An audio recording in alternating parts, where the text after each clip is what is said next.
Nongeye kubaha ikaze mwebwe mwese abadukurikiye, abari mu mpera z'isi, abari mu gihugu cy'u Rwanda, abari ku mugabane wa Afrika, ku mugabane wa Aziya, mwese aho muri mukurikiye Hembuka TV Rwanda. Nongeye kubabwira ngo amahoro y'Imana nabane namwe, kandi gukomera kw'Imana gukomeze kube kuri mwebwe. Ndabakunda, turabakunda. Urwo rukundo rwacu rero rugaragarira kugusangira namwe ijambo ry'Imana, kuko Bibiliya iravuga muri siroga yayo, iravuga ngo ab'iki gihe bakeneye ijambo ry'Imana, kuko mbere na mbere hariho jambo yari Imana, kandi jambo yahoranye n'Imana. Mu byaremwe byose nta na kimwe kitaremwe nawe. Iryo jambo rero niryo riza rikaduhembura, niryo riza rikaduhumuriza, niryo riza rikongera kudusubizamo ibyiringiro. Burya birashoboka inshuti yawe yaguha ibyiringiro, ariko ibyiringiro by'inshuti yawe biba ari iby'akanya gato, biza ari iby'agahe gatoya. Ibyiringiro mubyeyi yaguha biraza bikakwiringiza igihe gitoya, ariko ijambo ry'Imana niryo riduhereza ihumure mu biriho byose, mu byaremwe byose n'ibizabaho. Nta na kimwe kitazabaho, nta na kimwe kitaremwe n'iri jambo, nta na kimwe kidakeneye kumva iri jambo.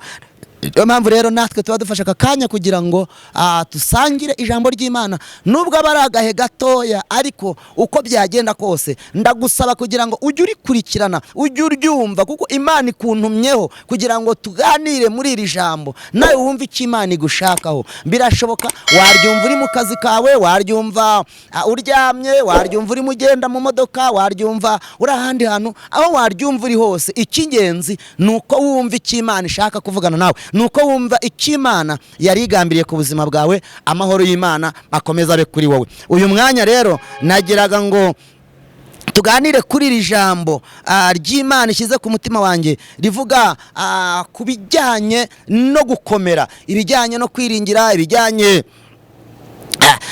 n'uburyo wakomerera mu mwami. Twumva icyo ijambo ry'Imana rivuga mu gukomera mu gakiza, mu gukira ibikomere ukakira agakiza. Nagira ngo dusangire ijambo ry'Imana dusanga mu gitabo cya Yeremiya igice cya 17 umurongo wa 14.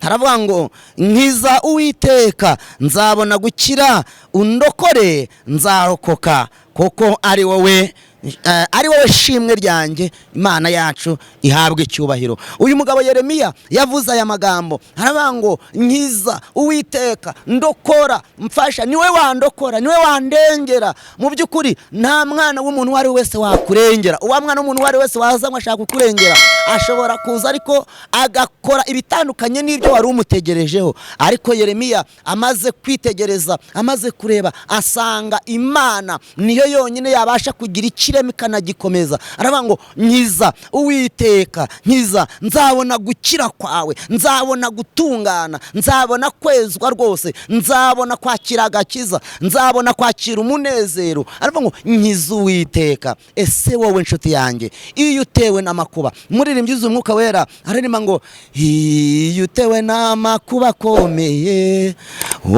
ukiheba ubonye ko bicitse pe, jyoba ariyo migisha gufitiye, umutima ushyike mu nda wirira, bariyo migisha nonaha iyi Imana yakugabiye, uyibare ntusige n'umwe, herega ni myinshi yo gutangaza, harabakurushije amajyambere, ariko aya Yesu yarahebuje, herega ibyo Imana ifite nonaha, ibyo nibyo byiza, none wirira.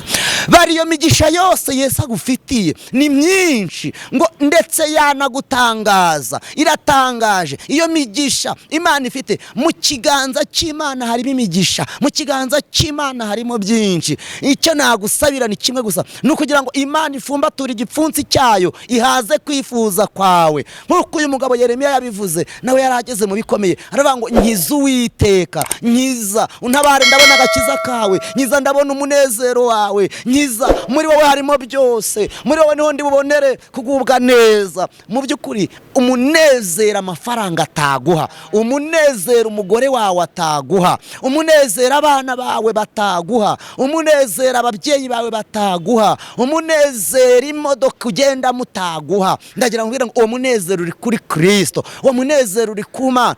Ndagira ngo nkwereke umunezero nyakuri, ibyiringiro nyakuri, umunezero ukwiriye ni umunezero wowe ugira uruhare kugira ngo abandi banezerwe. Niwo munezero nyakuri, umunezero wishakiwe ntacyo wakumarira. Umunezero ushobora kwibwira ngo uratunze. Urahari abantu babona ngo abantu bafite amafaranga, abantu baragenda mu modoka meza, abantu batuye mu nzu nziza, abantu bambaye neza, abantu babayeho neza, abantu bize amashuri menshi kandi akomeye, abantu bakibwira ngo uwo niwo munezero. Nshuti yanjye, uwo ntabwo ari umunezero, ubwo ntabwo ari ibyiringiro. Umunezero nyakuri, umunezero mwiza, umunezero ukwiriye, umunezero utunganye, umunezero nyamunezero wowe nakwifuriza ni umunezero wagize uruhare kugira ngo mugenzi wawe anezerwe. Uwo niwo munezero nyakuri, uwo niwo munezero ukwiye, uwo niwo munezero nyamunezero, uwo niwo munezero nawe ubwawe uzanezerwa ukumva koko kunezerewe. Uzarebe iyo wagize uruhare kugira ngo hagire inshuti yawe inezerwe, ukabona hari umuntu wanezeje, ukabona hari umuntu wishimye ku bwawe, nukuri uryama neza,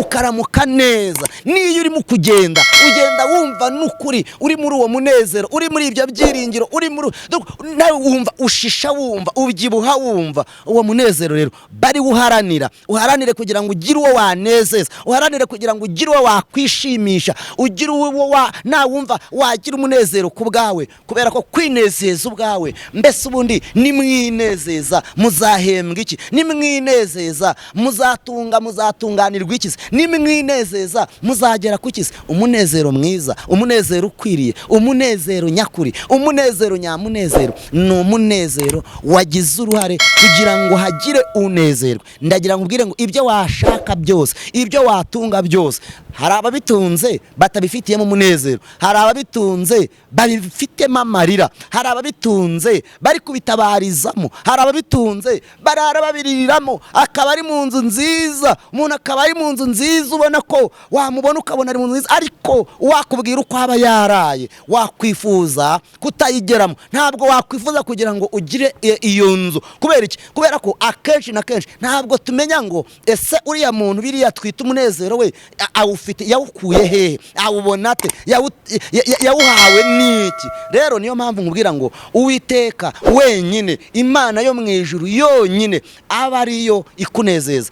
Yeremiya yavuze ijambo rikomeye aravuga ngo utwishimishe Uwiteka, utugarurire wa munezero, utugarurire bya bihe byacu nk'uko byahoze. Kubera iki? Kubera ko Uwiteka niwe wenyine wakunezeza ukanezerwa. Uwiteka niwe wenyine wakunezeza ukumva uranezerewe, nta muntu wakunezeza. Nagira ngo ubwire rero, wige ushakira umunezero mu bindi, wishakira umunezero mu butunzi, wishakira umunezero mu mafaranga, wishakira umunezero n'ukuri kw'Imana. Umugore mwiza ushobora kumushaka ari mwiza, ariko ukararurira, ukarara uboroga, ukarara utaka. Kubera iki? Icyo wari umutegerejeho ntiwakibonye. Ariko Imana yo mu ijuru, Imana Data wa twese, iyo si umuntu ngo ibeshye, si n'umuntu ngo yibagirwe, ibyo yavuze byose no kubikora izabikora. Iyo Mana rero ntabwo ijya ibeshya kandi ntabwo ihinduka. Arangije arakomeza ijambo ry'Imana mu gitabo cya Yakobo igice cyaho cya 5 isomye umurongo wa 14, haravuga ngo muri mwe hariho urwaye, natumira abakuru b'itorero bamusabire bamusize amavuta mu izina ry'Umwami wacu Yesu Kristo, ngo isengesho ryo kwizera rizakiza umurwayi, Umwami Imana amuhagurutse, kandi naba yarakoze ibyaha azaba abibabariwe. Uwo ni umunezero uva ku gusenga, uwo ni umunezero uva mu byiringiro. Rero uwo munezero ndawugusabiye, ndasaba Imana aho uri hose kugira ngo iguhereze umunezero w'ibihe bidashira, iguhereze umunezero w'ibihe byose, iguhereze umunezero utahawe n'ikindi cyari cyo cyose, ukure ku Uwiteka mu izina rya Yesu Kristo, Umwami n'Umukiza wacu. Amen.